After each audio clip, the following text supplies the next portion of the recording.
Aujourd'hui, notre pays, la France, va être confronté à des défis qui sont tout à fait impressionnants. Il y a le défi démographique, il y a le défi de l'immigration, il y a le défi d'une société qui est en train de se fracturer un peu partout, et ce qui se traduit par les banlieues abandonnées, les villages déshérités, etc. C'est un pays qui aujourd'hui est en recherche de vérité, et c'est un pays qui ne sait plus en fait comment aller, car il n'y a plus d'élite pour pouvoir donner une impulsion sur le gouvernement, sur les directions à suivre, sur les réformes à mettre en compte. Je crois que le problème le plus grave pour la France, ce n'est pas en fait de savoir comment relever les défis, c'est savoir qui va relever les défis. Et c'est pour ça qu'il y a une élite à former, une élite à aider, une élite à aider à s'affirmer. Et c'est ce que nous voulons faire avec l'école Thomas More.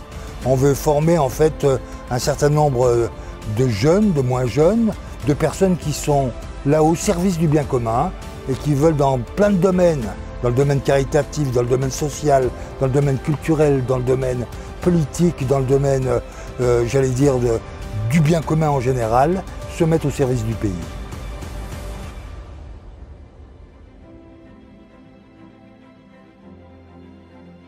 Cette élite, elle doit d'abord comprendre qu'on est là non pas pour se servir, je sais que c'est commun de le dire, mais pour servir son pays et servir les autres.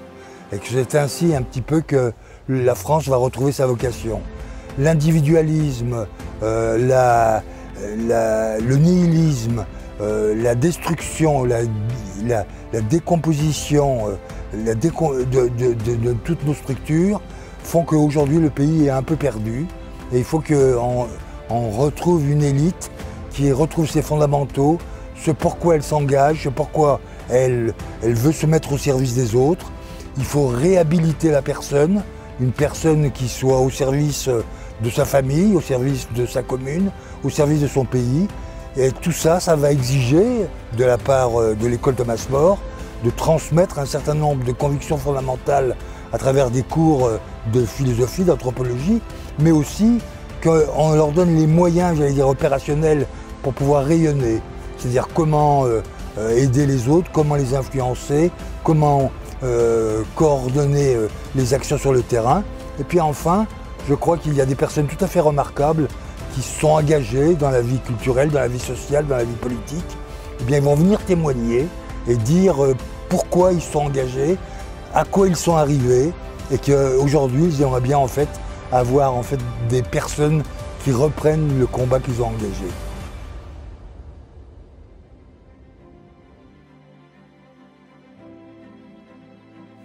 Oui, il n'y a pas d'engagement sans amitié.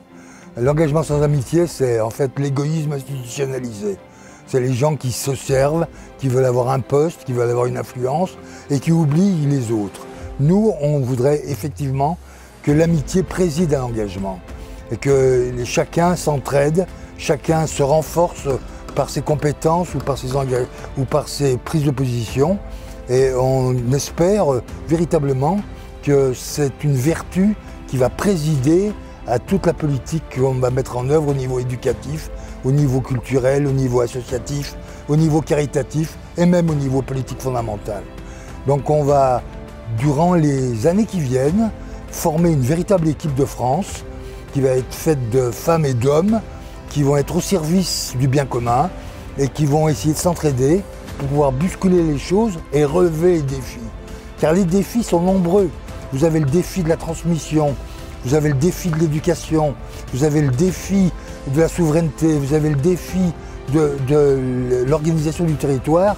Tous ces défis, il va falloir les relever. Or, aujourd'hui, malheureusement, du fait du nihilisme qui monte, du fait de tout cet esprit de déconstruction qui domine, du fait de cet égoïsme et cet individualisme qui se développe, on a un pays qui est en train de se défaire.